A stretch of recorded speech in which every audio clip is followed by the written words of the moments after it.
Hello mga sangkay, what's up? So ayan, for today's video po ay kukuha po tayo ng halaan o sa probinsya po ay tawag ay kaykay. So ayan, ito po yung gamit ko, kutsara at yung lalagyan natin para gamitin natin mamaya. So ayan, samahan niyo po ako kung paano po kumuha gamit ang kutsara. So ayan, let's begin.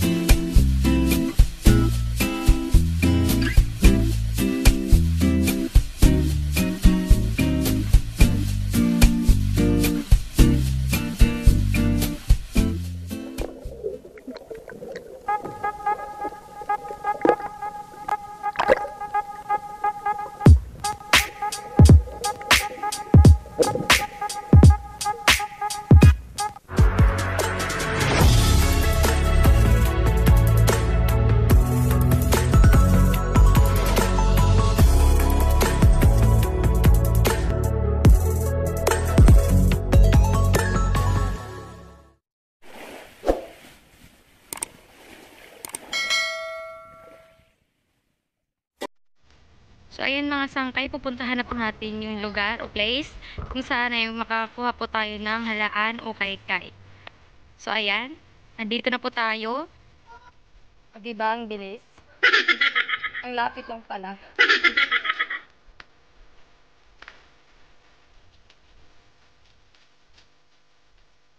So, nandito na po tayo mga sangkay. Ayan, umpisahan na po natin. So, ayan mga sangkay, tingnan nyo po mabuti yan. Nakikita nyo po, yan na po yung itsura ng kaykay natin. Ayan. Ayan, tingnan nyo po, kukunin ko na po. Ayan. Ayan. See? Ayan. So, ayan, yung unang kaykay na nakakuha natin. Ayan, di ba malaki? Ganun lang po kadali mga sangkay. So, ayan. So, ayan, kaykay lang po ng kaykay para makahanap tayo at ng makarami. Ayan. So, ayan. Ayan na po. Ayan na po yung itsura niya. Ayan. Nasa buhangin lang po siya mga sangkay. Ayan. See? Ang laki niya po mga sangkay. Grabe. Ayan. Oh, see? Nakadalawa na po tayo. Kaykay pa more. So, ayan. Ayan na naman mga sangkay. See?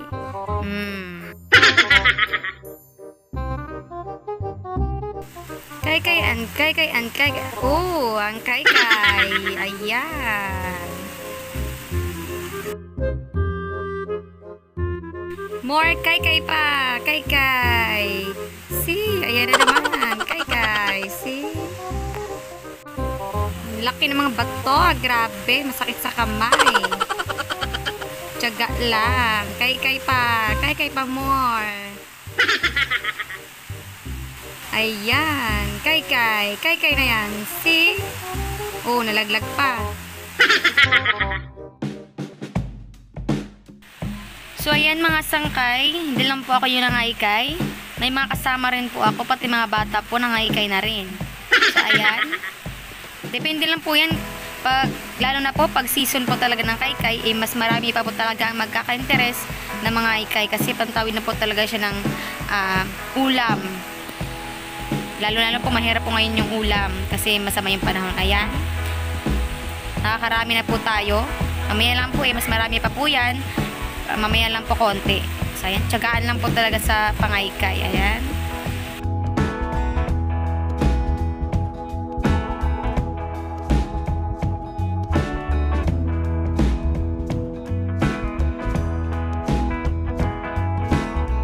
So ayan mga sangkay, hindi lang po kutsara yung pwede natin gamitin sa pagpangaykay, kundi pwede rin po yung minsan gumagamit pa ako ng bato, basta yung malapad lang po siya, at yung sa niyog, anong tawag ng bagol kung sa Bisaya, ganun, ano sa Tagalog nun, basta ay coconut shell, yan, ganon, English na yan ayan, coconut shell, ayan, yan po yung ginagamit ni Ate Joanne ngayon, ayan, coconut shell po yung ginagamit niya.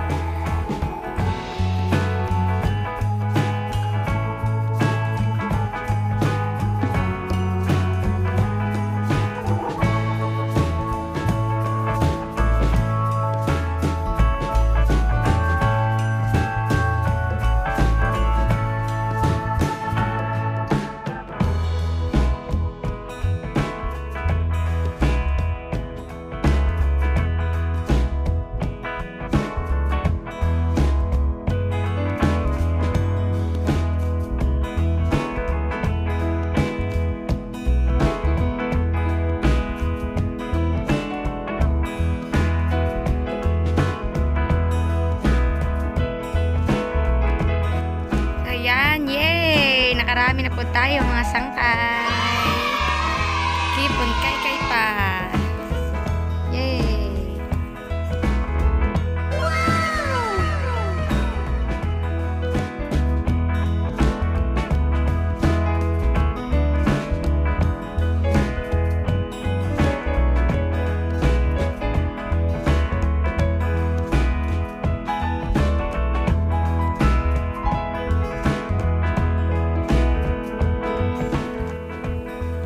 So, ayan, may salpo po tayo mga sangkay. Salpo po ang tawag dyan. Ewan ko lang sa ibang probinsya.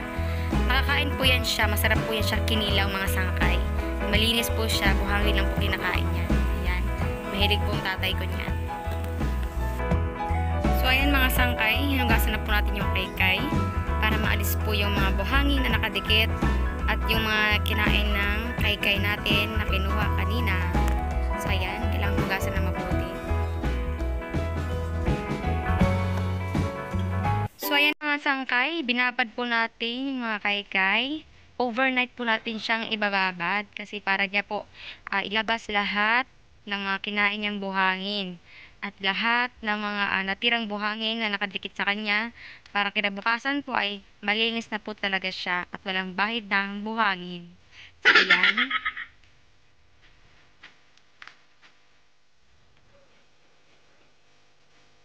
Ay, ang cute! Nakikita niyo po mga sangkay, may nakadikit pong tatlo na puti. Walang gulang po ang tawag sa amin yan. Hello mga sangkay. So ayan, lulutuin na po natin ngayon ang kaykay. Sa Tagalog ay halaan, kung di ako nagkakamali.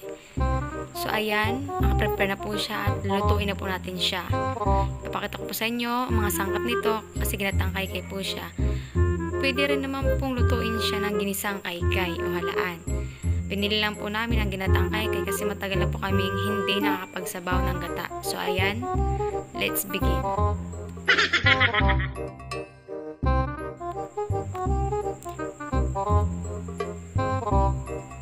So, ayan po yung kaykay natin o halaan. Yung tanglad natin. Yan naman yung luya, sibuyas, asin, yung malunggay. Ayan, mayaman po kami sa gulay dito. Probinsya po to. Kaya ayan, marami po kaming gulay. Ayan, malunggay. Yan yung purong gata natin mamaya. Ito naman yung rosel.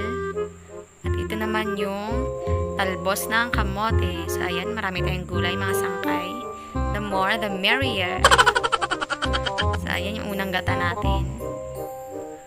Ayan. Ayan lang po lahat ng sangkap natin, mga sangkay. Madali lang po, diba? So, ayan. Ayan, umpisa na po natin. Isa lang na natin ang gatang sabaw. So, ayan. Iuna natin yung tanglad, tsaka yung luya. At mamaya na po natin ilagay yung sibuyas. Ayan.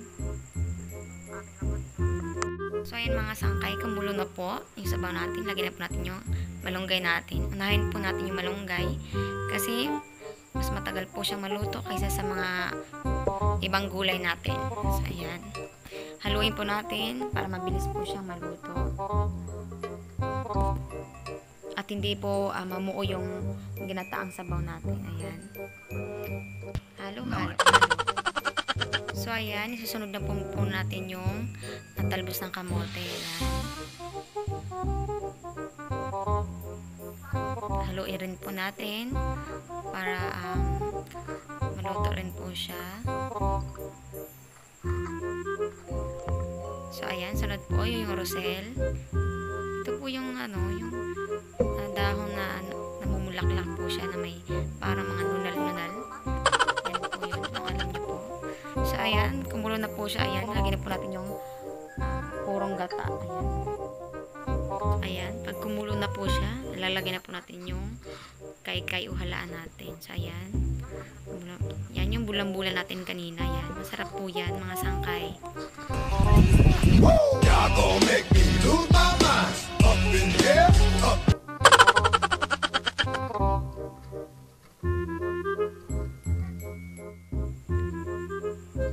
So, ayan, haluin na po natin natin siya mga sangkay. Ayan. Tinghalo lang po para hindi po siya agad bumuka yung ano natin. Kay-kay. Ayan. So, ayan. Lagyan po natin ng magic sarap para templado na po. Ayan. Kunting halo lang. Ayan. Bumuka na po yung mga kay-kay natin mga sangkay. Ibig sabihin, luto na po siya. Sarap. Ayan. Mag-ano na po tayo. Titikman na po natin siya. Magsali na po tayo ng konti. Ayan. Let us see.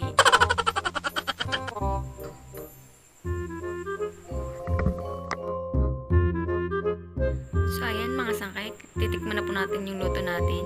Napakabilis lang po niyang gawin mga sangkay. Ayan. Sarap. Sulit na po yung pangulam namin mamaya.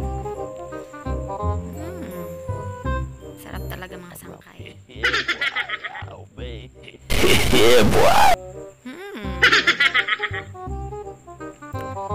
Sabaw pa lang, ulalam na.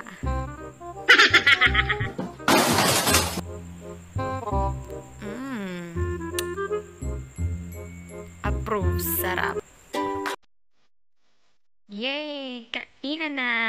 The best part ng my video.